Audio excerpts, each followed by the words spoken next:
This is episode 113 of the Immunology Podcast, IUIS 2025, On the Ground.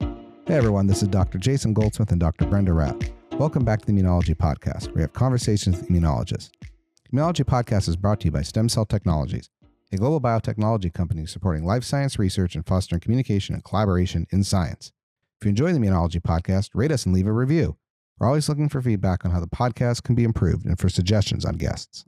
Today we're bringing you a very special episode of the podcast straight from the International Congress of Immunology, which took place from August 17th to 22nd in Vienna, Austria. It was a great meeting. We had the pleasure of meeting and discussing science with researchers from all over the world.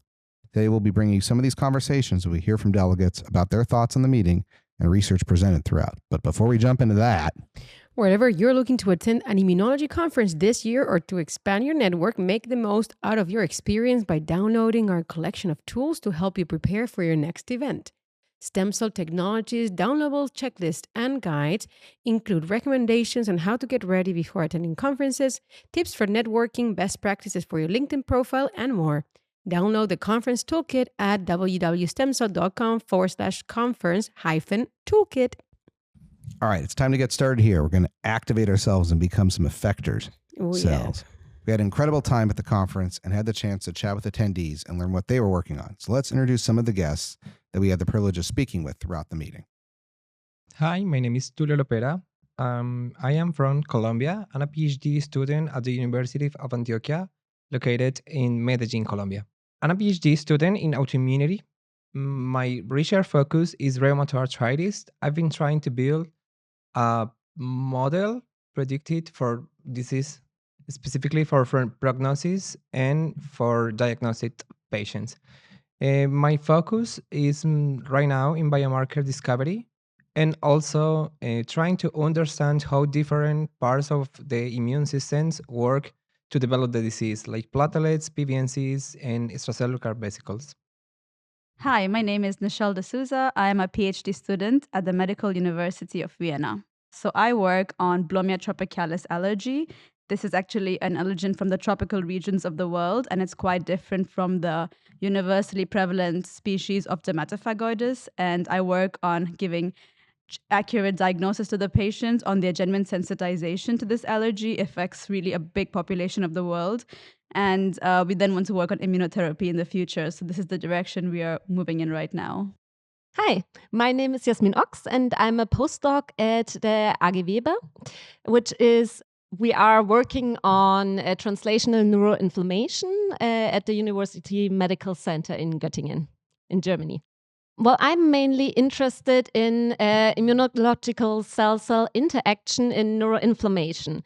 So, and with this, I'm mainly focused on CD20, but also CD19. So, B-cell molecules that can be transferred to T cells, but also to other immunological cells via cell-cell interaction. Mainly, I'm interested in a process that's called phagocytosis.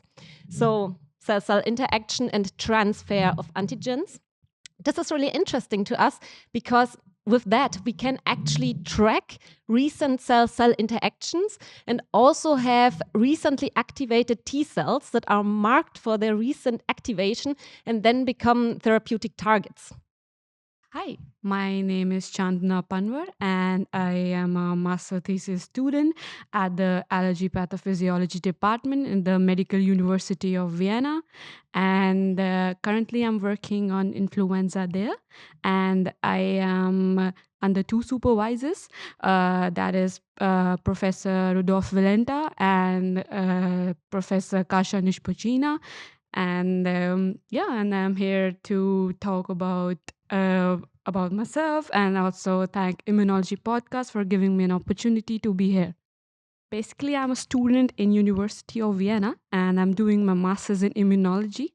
And currently, I've just started my project there.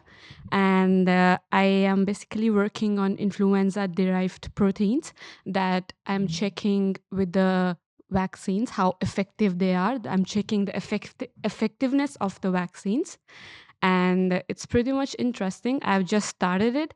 And Hi, my name is Zeynep Sudayayle, and I'm a medical student in my country. I'm from Turkey, Istanbul. Yeah, I'm basically a medical student in my country, but We have a research group too, as you say, and we are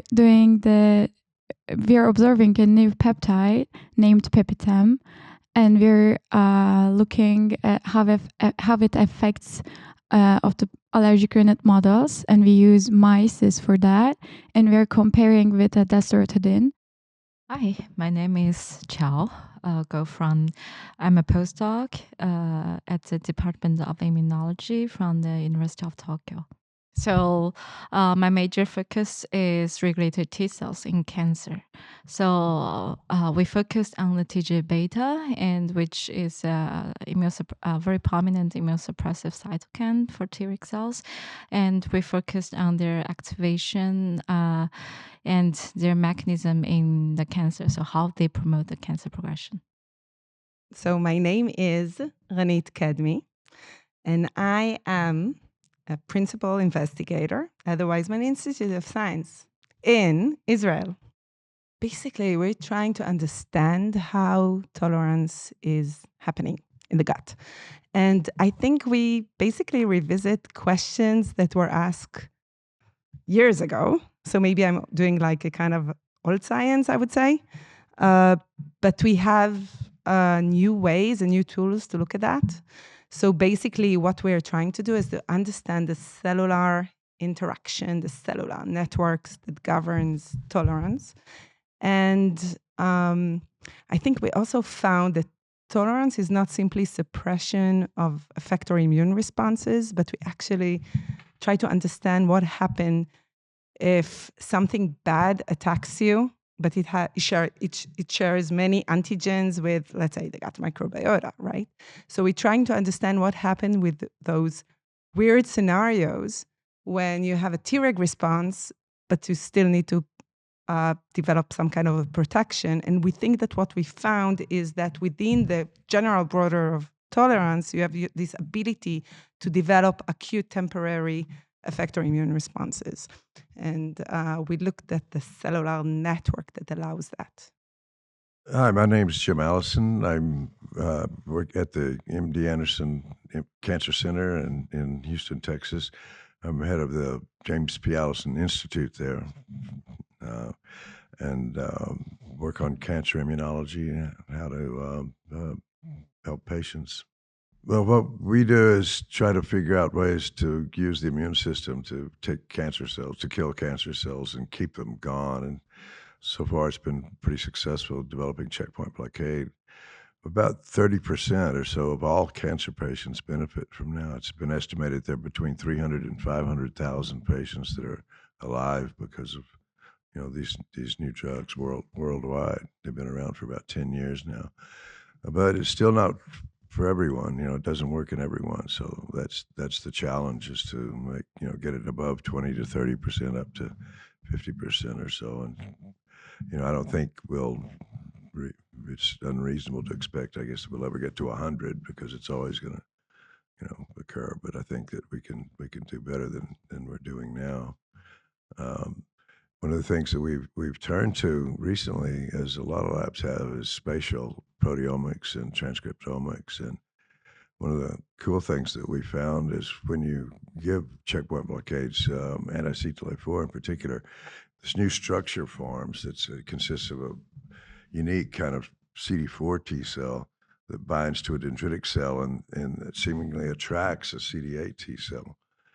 And so you've got this pair, so you have both the helper cells and the killer cells being activated at the same time, without all the stuff that people have talked about, tertiary lymphoid structures a lot, with B cells and fibroblasts and the whole thing. But this is something different.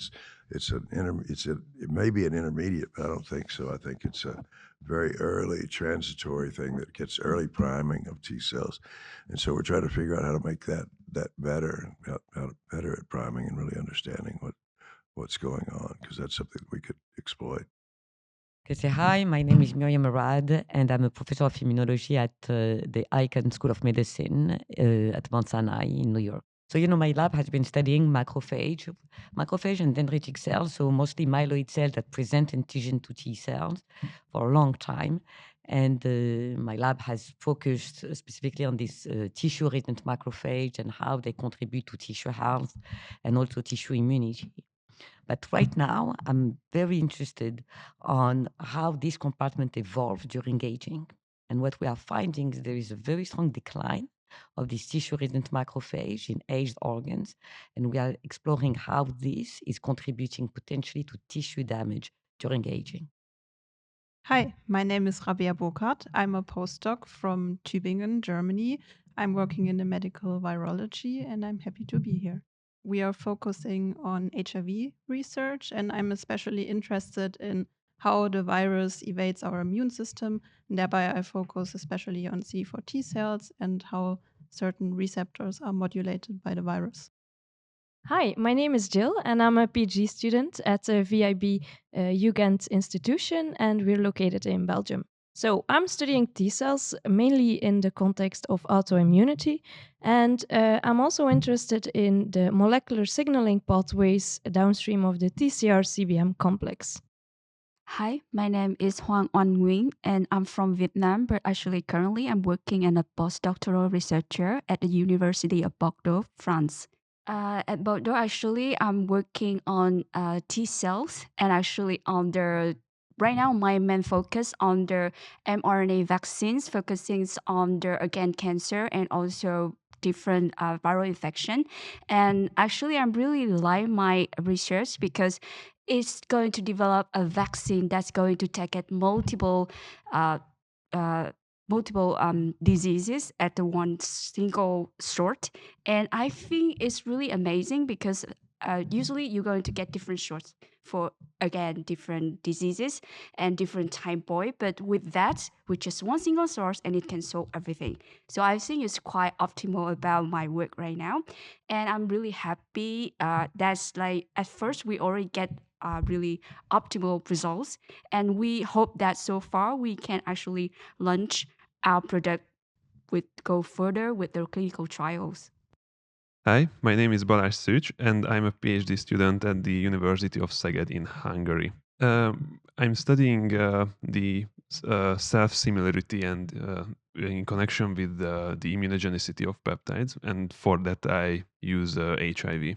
We are working with HIV peptides, and we research how the similarity to self affects the immunogenicity of the peptides in the adaptive immune system.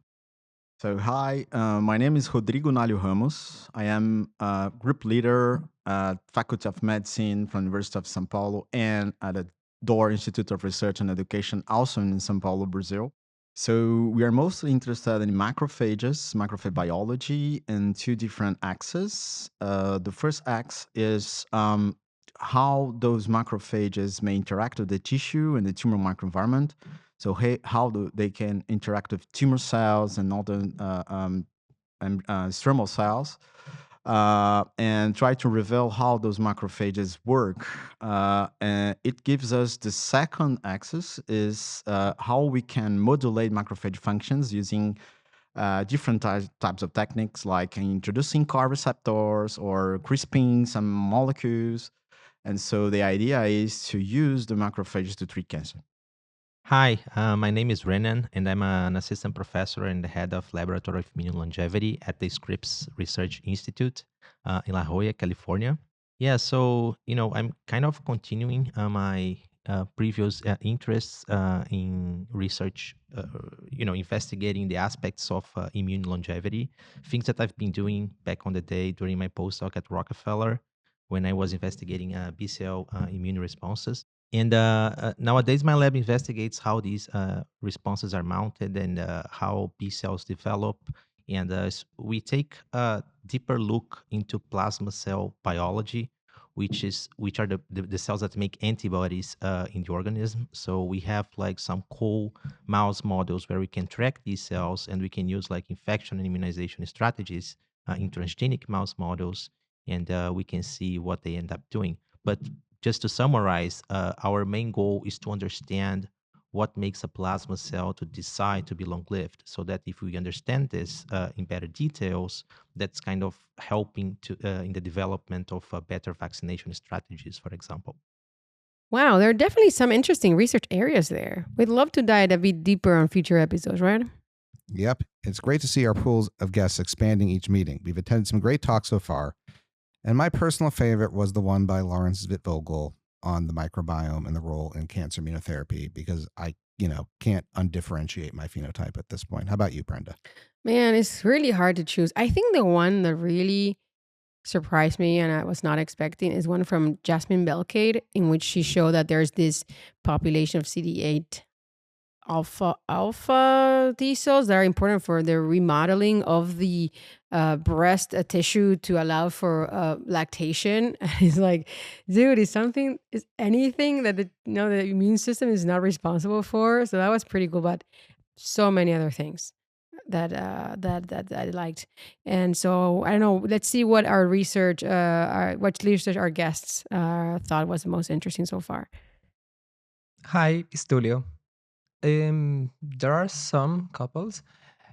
For example, Professor Miriam Merat, that was an amazing conference. Also, the one of macrophages for Dr. Florent, and also for the discussion with Dr. Merat at that session. And of course, the opening session. That was a really, really good talk about T-Rex.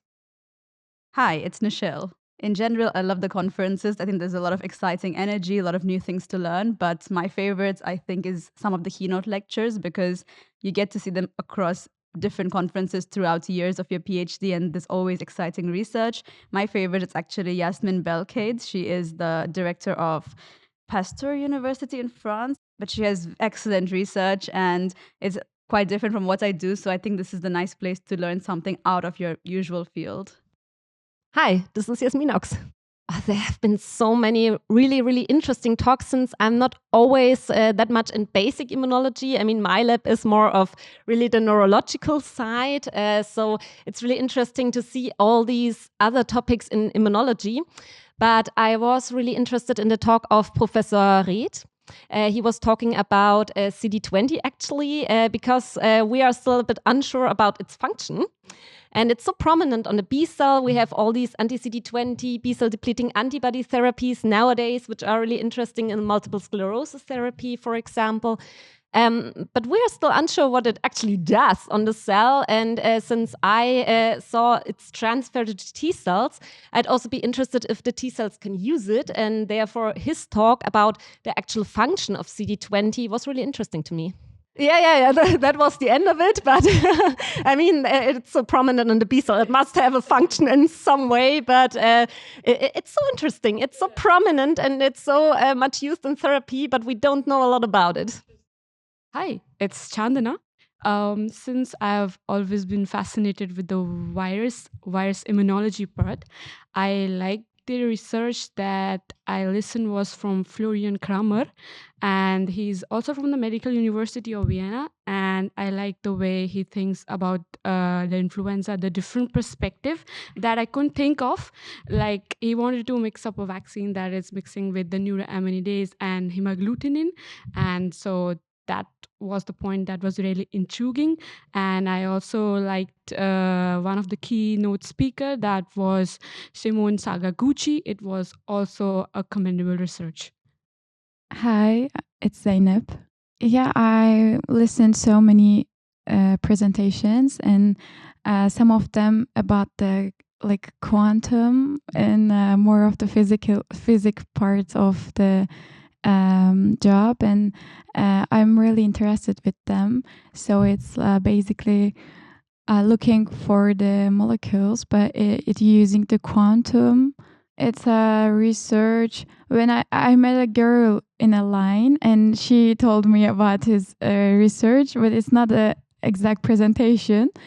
But she researching about the cancer treatment, and she said to me, if it's gonna successful, it's maybe so big deal for the cancer treatment, and it was interesting. Hi, it's Chao. Because I'm doing the cancer immunology, so I'm more interested in the how immunity, like how immune tolerance, because I'm doing the Treg cells. So how immune tolerance is sustained and established in the tumor microenvironment, especially in established tumor microenvironment. I mean, established immunity. So how this immunosuppressive tumor microenvironment is shaped and sustained is very interesting to me. Yeah. I really like even it's not about cancer, but I really like the Sakaguchi's speech on how they could convert the conventional T cells into the Treg cells for preventing the autoimmune diseases. That's really wonderful. Yeah. Hi, it's Ranit. There were many, but I guess Yasmin Berkate was one of the top. So she actually showed how CD8 alpha alpha T cells expressing TBAT and shape our ability to breastfeed babies. So that was a beautiful talk. Hi, it's Miriam. Well, first, I'm always amazed at the advances of immunology. You know, it's extraordinary how vibrant the sessions are.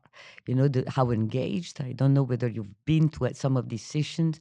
You know, there is tons of questions from trainees to advanced faculty. So first, I'm amazed of how vibrant it is.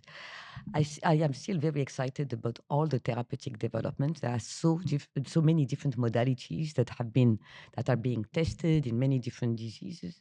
I think what we are seeing is that controlling inflammation is going to impact all human diseases, and this is what I'm hearing everywhere in any sessions. You know, from neurodegenerative diseases to atherosclerosis to cancer, you can see that there is an explosion of new study trying to interfere with inflammation to improve human disease outcome. So I'm excited about bringing all this knowledge to the clinic. Hi, it's Rabea. It was this morning in the host pathogen interaction session. It was a talk about metabolic changes on a systemic level during infection and how specific cell types change their metabolism and how this has an effect on the whole organism. Hi, it's Jill. So I watched this morning some sessions, the abstract sessions on T cell activation, and those 6 minutes of every presentation was like really spiking my mind with ideas, and I was writing down a lot of things. So that really inspired me to look again in my own data and continue my work with some ideas I got here actually. So that was amazing, these morning sessions. Hi, it's One. This conference, I think, yes, my favorite topic is about vaccines, and I attended different different talk about the vaccine, and even myself, I was invited to speak about vaccine. So far, I think vaccine going to be really, a cornerstone of the preventive medicine, and so far, the success of COVID-19 mRNA vaccines, and also like all the vaccines like again HPV with back like 10 years ago when I attended master degrees, they kind of not, it's really difficult to develop a vaccine against HPV or dengue viruses. But at the moment, actually, now they already have the product about those infectious diseases. And I think that's really, vaccinology is like open door for like better healthcare system when it's going to how to eliminate or reduce the burdens for the medical health. Hi, it's Balu. It's really hard to take one because there are so many lectures. So I just run through the building and try to take notes, and I don't know what is the best. I think what I attended and connects to my topic. I can take informations and ideas from everything. So Hi, it's Rodrigo. I think one of those talks on the first day about B cell biology was very interesting for me about the role of CD20 because I was not aware about how the CD20 can modulate B cell development and differentiation. it was very surprising to me to see that actually rituximab can deplete B cells, but can also induce some kind of repolarization and actin and other molecules associated, and this can induce some kind of differentiation of those B cells in another subtype of B cells. So this for me was very, very new in my knowledge. And hi, it's Renan. Yeah, I mean, there are so many amazing talks, right? I think one of the advantages of being such a big conference is that you can taste a bit of everything, right? So we as researchers, we tend to go to those very focused meetings where we only listen about the stuff that we do. And here we can be exposed to different kind of things and, experience a diversity of the immunology field. And of course, there are many, many talks that I really enjoyed. I would say that in my specific area, I really enjoyed the one from today, for example, from Matteo Iannacone, and also from a student of him, Christian. It's really cool stuff that he's doing with hepatitis B and B cells, tertiary lymphoid structures and stuff. So, this is just an example, but there are so many wonderful meeting talks happening, and there is so much to come. To be honest, like the majority of the talks that are directed to me started happening today, and in the next days there were quite a few that were good so far. But looking forward to what is to come next as well. Yeah, truly some great sessions. It was a great opportunity to hear from researchers from all over the world. We have some more conversations with delegates in just a bit, but before we get to that, ensure reliable results with your immunology research. From primary human cells to cell isolation kits, culture media, supplements, and antibodies, STEMCELL Technologies provides the tools you need for every step of your immunology research. Interested in cell isolation? Use EasyCep to isolate highly purified immune cells from virtually any sample source in as little as 8 minutes. Cells are viable, functional, and immediately ready for your downstream applications. Learn more at easycep.com. All right, getting back to it, we had a great time in Vienna, not just at the conference. We wanted to find out what other people got up to in the city, so here's what they had to say. Hi, it's Tulio. I mean, I have only tried like the little pastries in the cafe because I haven't had the time to go about Vienna. Probably the chocolate cake. That's the only thing that I have tasted, and it's amazing. I mean, I already know why people say that you have to taste it. I was waiting for a little more hot city because people say that it's summer, but it has been really, really good. I mean, the city moving around the conference and also the city with the public transport, I love it.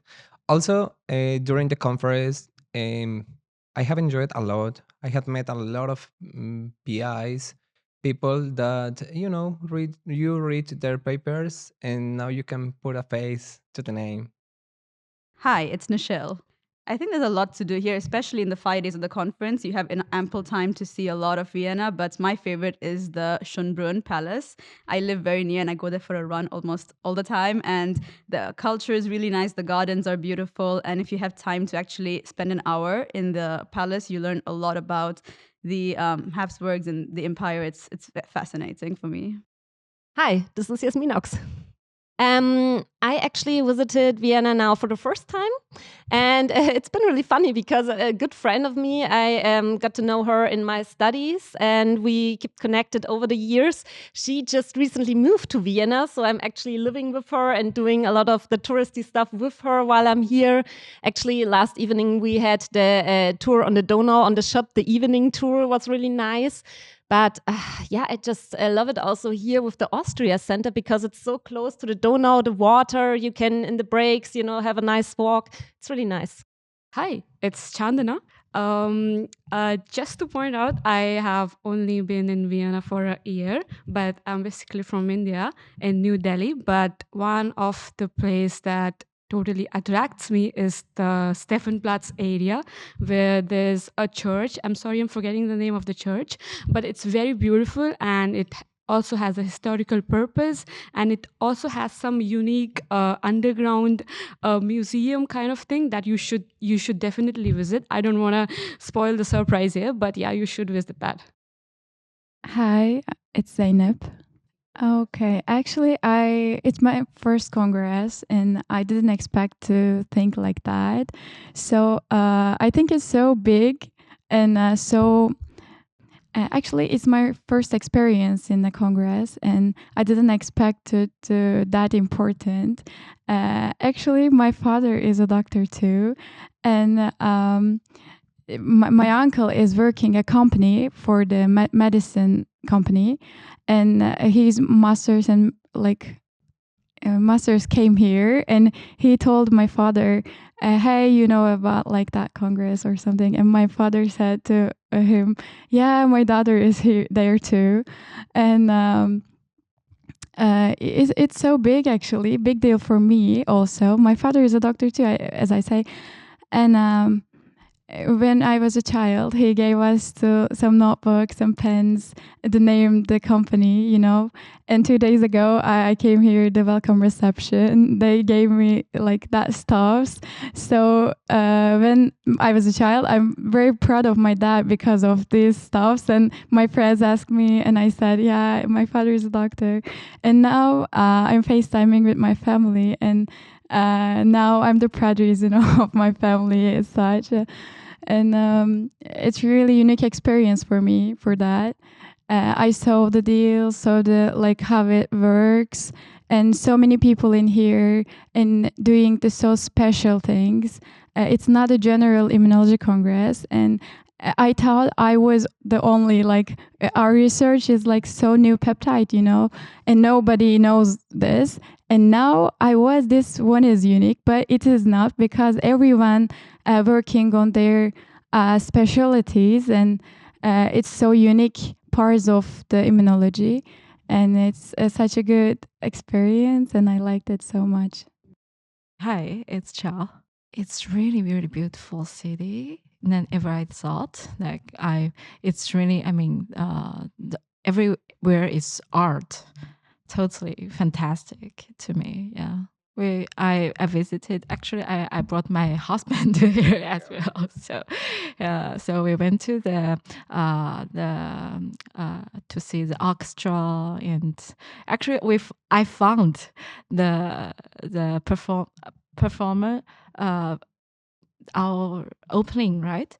And the person actually is the ballet performer. Hi, it's Renate. Honestly, I was actually at the river, which was nice. There was like nice places over there. Everyone go to swim. It was nice. Hi, it's Jim Allison. Well, not yet, because I've been kind of with the hotel suffering from my allergies. But you're having your own antigen issues. I'm having my own immunological issues. Yeah. So I guess I'm sure there will be some things I'm going to start. For sure. Hopefully, I'm up and around starting today. And I guess the same goes for your experience in Vienna. I guess so far has been very, very quiet. Well, a couple of very, very fine restaurants. I did go to the meal last night, and that was a beautiful, beautiful venue for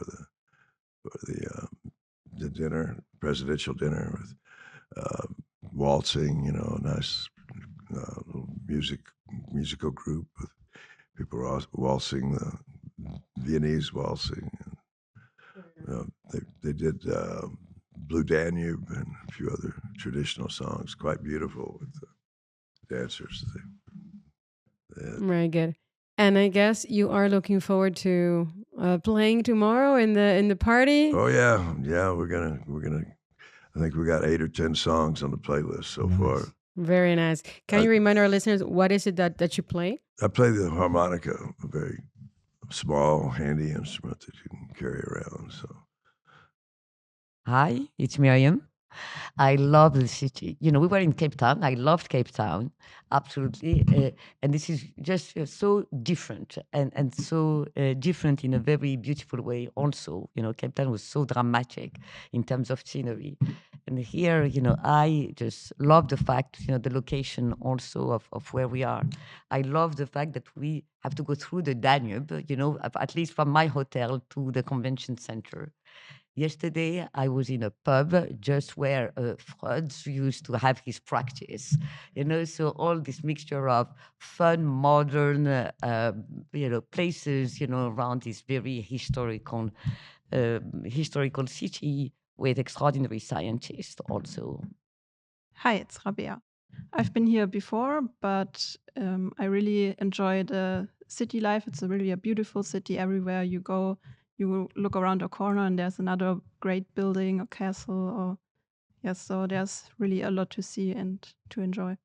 Hi, it's Jill. Yeah, it's my first time in Vienna. I got some opportunities to visit the city center, and I like it a lot. It's a lot of historical buildings, big, vibrant city, and I will actually join the networking event tomorrow. No, today, this evening, the running. So I'm really thrilled about that too, to be able to run and help future scientists get some travel grants, because that's what it's all about, the running event. So I'm really excited for it too. Hi, it's One. Yes, I already visited Vienna like 8 years ago with my families, and then we went around and visited many attractions. And I think I really like the atmosphere here. It's quite calm, and also there are not many people actually. But actually, I also don't like crowded city. So I quite really like the atmosphere around here. And then this is the second time I visited Vienna, but for work. So most of the time I attended the conference and I didn't really have time to explore the city. After 8 years, I wonder if any change or any difference that probably I will take more time later this week at weekend just to explore more. Hi, it's Balu. Yes, I've been here before, and I really like Vienna. So it's close to Hungary, easy to get there here, and I just like the vibe of the city. Actually, before the Congress, I had 1 day, so I just wandering around the city. Hi, it's Rodrigo. Yeah, so I had some experience before living in France. So I have this European spirit a little bit very turned on me. And so I arrived in Vienna and I could visit, this is very beautiful, I could visit the lake and the island you have. And we took a boat with my kid and my wife. And we did like a turn around the boat, the island. And I think it's very, very beautiful because it was a sunny day and we took some ice creams and etc. So very, very fun. So, but I'm planning to visit at the end of the Congress, the central area and etc. Hi, it's Renan. Yeah, it's my first time here in Vienna. I've been to Germany 3 times and many other East Europe countries, but in Vienna it's my first time, and I really like it. It's a pretty city, full of history, and I've done some guided tours. Before the beginning of the conference, I arrived like 1 or 2 days before, so I could experience like downtown Vienna and seeing the most important touristic points, and it's such a big venue. So I'm really enjoying my experience here. Bonus Vienna question. I'm asking all the locals this question. If you don't have an answer, it's fine. Mozart or Strauss? Hi, it's Nichelle. So I am not Austrian, but I would say I think Strauss. I think this is really the year of Strauss, and it's very interesting music. I think our professor, actually, Professor Valenta, is the president of this conference, and he is also a big fan and tries to educate us on the culture of the place. So we love that here. We're all international students, and we learn so much on Austrian culture. Hi, it's Balu. Mozart. Hi, it's Renate. I guess Strauss is like the simple music, right? It's just fun. Mozart is more deep, I guess. Yeah, sometimes fun is better. Hi, it's Jill. Oh, that's a hard one because I'm not really into all this classical music, but I've heard more about Mozart. So I would say I'll go for him. Sorry. Hi, it's Miriam. Mozart. Well, Mozart is, he's such a passionate. He was like this passion on his sleeve. And I respond to this. Yeah. Definitely lots to see in Vienna and a very nice city, both inside and outside the conference center. I personally really like the city. The weather was beautiful until right now. I seen people in the river and the Danube just enjoying the sun, and we went down for some really nice food, some really nice wine. That's always a pleasure, right? It's been gastronomically wonderful. I also got to go to Mozart's house and see that museum, which was really cool on a day here. And I was a giant nerd and went to the Warhammer store in Vienna to take pictures there and get something for my kids. There you go. So we also had a chance to talk about the immunology landscape as a whole. As we've been hearing throughout the meeting, this is a really exciting time to be an immunologist. I think we're just starting to understand all the other things the immune system plays a role in outside of infection. You know, we knew about it in cancer and we're seeing therapies there, but I don't think it's going to stop. You know, we're hearing about neuroimmunology. We're hearing about the effect of it on your metabolism. We're hearing about the effect on your mood. So I think there's going to be a lot more to happen. And we also want to acknowledge that the field has some current challenges for a variety of reasons. And so we asked delegates what they're optimistic about and what gives them hope for the future of the immunology field. Hi, it's Tulio. I will say the networking opportunities that people allows in this kind of congress, because at the beginning of the congress I was standing alone because not so much people from our country are in here. So I was like waiting to see how the dynamics work. And after the first day I was surprising. I was surprised by the situation that a lot of people is open to connect, to open new doors for emerging students or for emerging postdocs. So I will say that that's the most relevant thing in this conference, the networking opportunity. Hi, it's Nichelle. I think in general, as scientists, we're away in the lab a lot and we're doing our research really in private and focusing on publishing papers. But this, for me, is a place really to shine, to show what you've been doing all this time and to exchange ideas. And I also love to meet people who are doing something different, but there's a way to collaborate. And this is the most exciting. I think also industries here are excellent because I get to see a lot about technologies I never thought of using in my research. And also, maybe as a PhD student in the final year, I hope it's a way to connect and see what I would love to do in the future and what are the opportunities in science. Hi, this is Jasmin Ox. I feel like science will overcome these struggles because we always had to fight at some point. I mean, starting out in Middle Ages, it was really difficult already. And if we can overcome these struggles, we will overcome the struggles that are coming up. It's so international here. There are so many people that are open to talk, to connect. And I feel as long as we stay open to connecting with different countries, with different researchers and topics, we cannot go wrong. Hi, it's Chandana. First of all, I think is a beautiful platform where it's not about just presenting the research; it's about connecting with connecting with ideas with the researchers.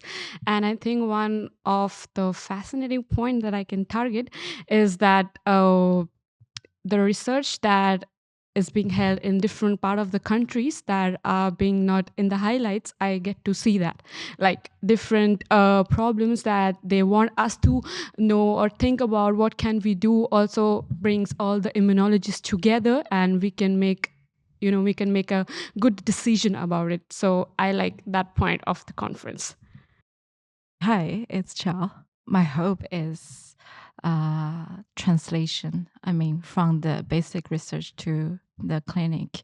I still feel like there is a big gap between this, because as a cancer immunologist, every year we publish so many papers on cancer, and we have the good targets, we have the good therapy, but still, I mean, in the clinical, we don't have much drugs treating cancer. So I still feel that we have a big gap between this, and someone should do this work.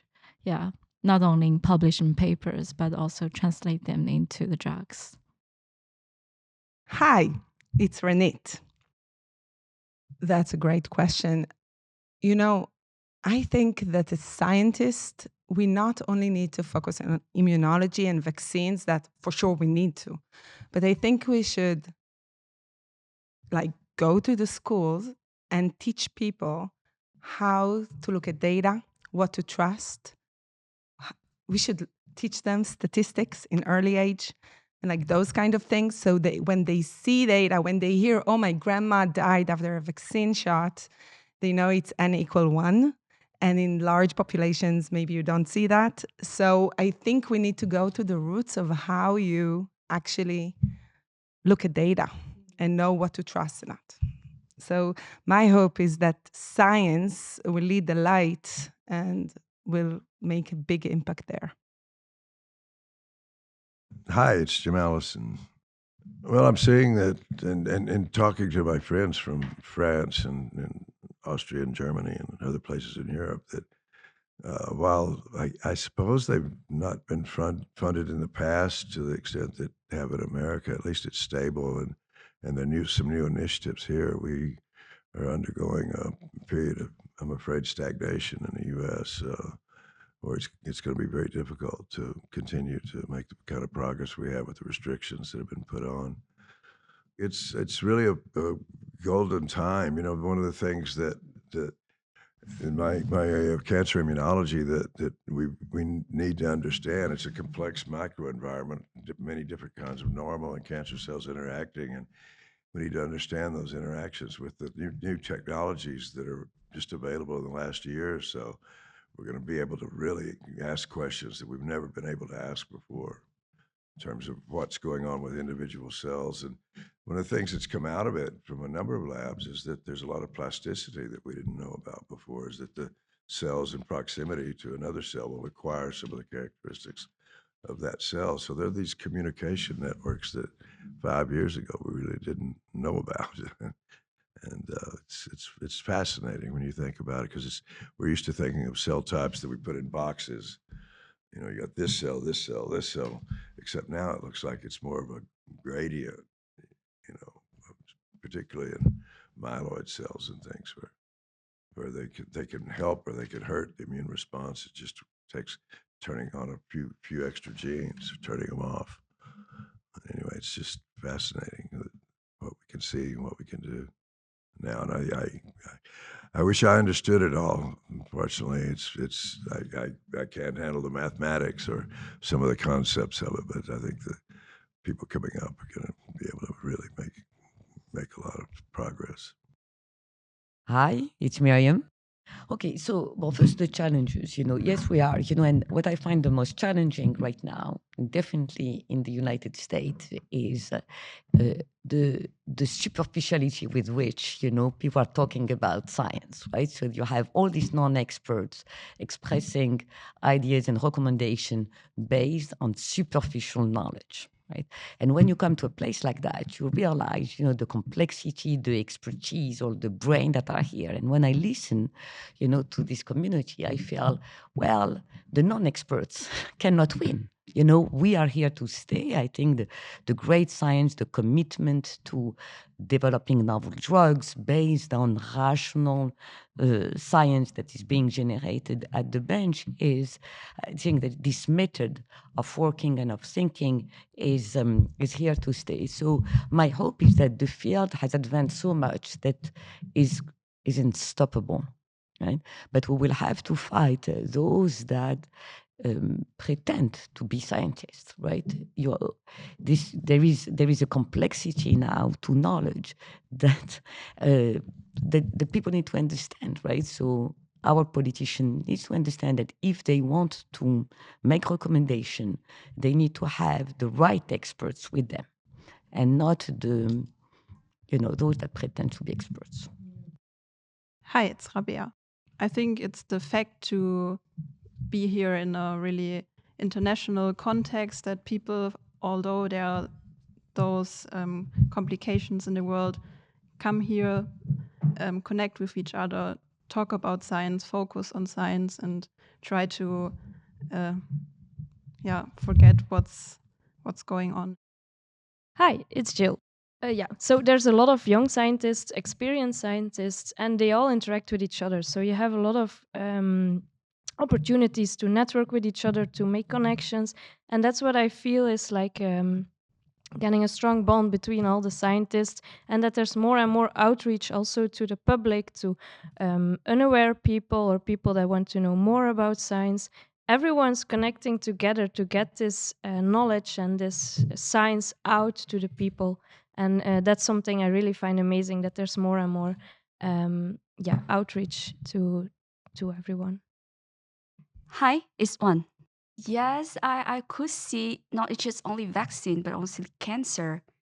I remember the immunotherapy is so like a bomb. you can see everywhere. And from Russia, they also start launching the vaccine against cancer as well, which we would say that like back years ago, probably it's really difficult. So I think like immunology is really a great science. It's going to help to treat different diseases that we thought that it couldn't. It impossible before. So I'm really optimistic about the career in immunology, as well as like many other advantages and many other research going to really help to improve the healthcare system. Hi, it's Balu.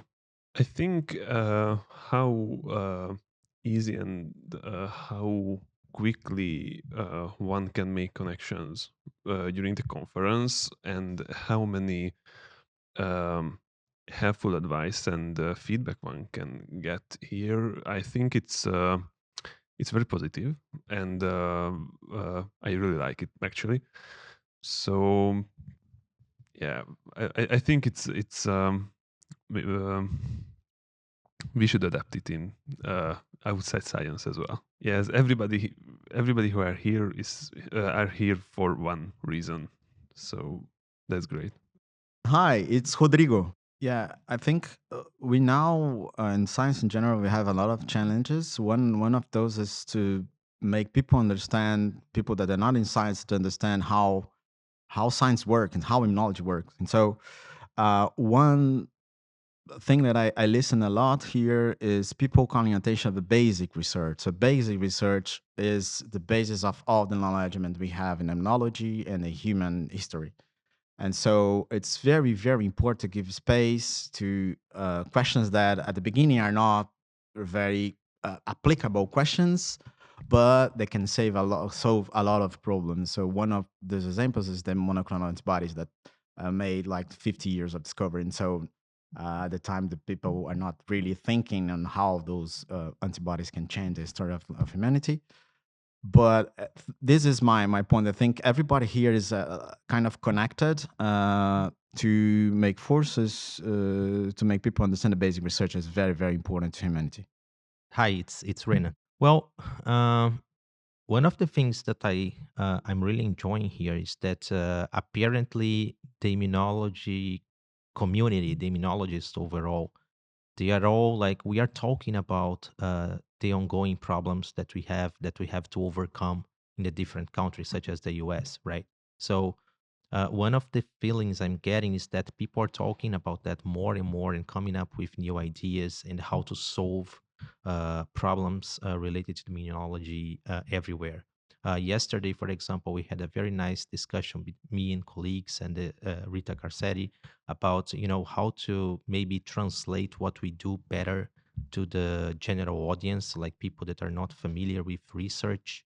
And for example, we have so many urgent matters that deserve attention, like the vaccination problem and some science-related issues that we need to address better to the overall population. So in general, I think it's I'm seeing a sense of this needs to change. We need to do better in this way, and that kind of gives me hope, because we are not only thinking about the intricacies of our research, but we are also discussing the problems in a wider way. As you heard, there's a lot to be optimistic about. Brenda, what gives you hope these days for our future? What gives me hope? Well, I think it's already been said. Having everybody here come together and share and interact with each other in such a positive way. And there's so much to do, but there's so many people up to doing it that I think we're gonna be fine. I think we're gonna be fine. And there you have it, folks. That brings us to the end of our series of IUIS 2025 episodes. We had a great time at the meeting and hope that you enjoyed hearing from some of the attendees. Don't forget to check out the episodes that we released during the meeting and subscribe to our newsletter at www.immunologypodcast.com. You can also reach out to us on X at @immunopodcast, Blue Sky at immunologypodcast.com, or via that old ancient thing known as email at info@immunologypodcast.com with feedback or suggest guests. See you next time.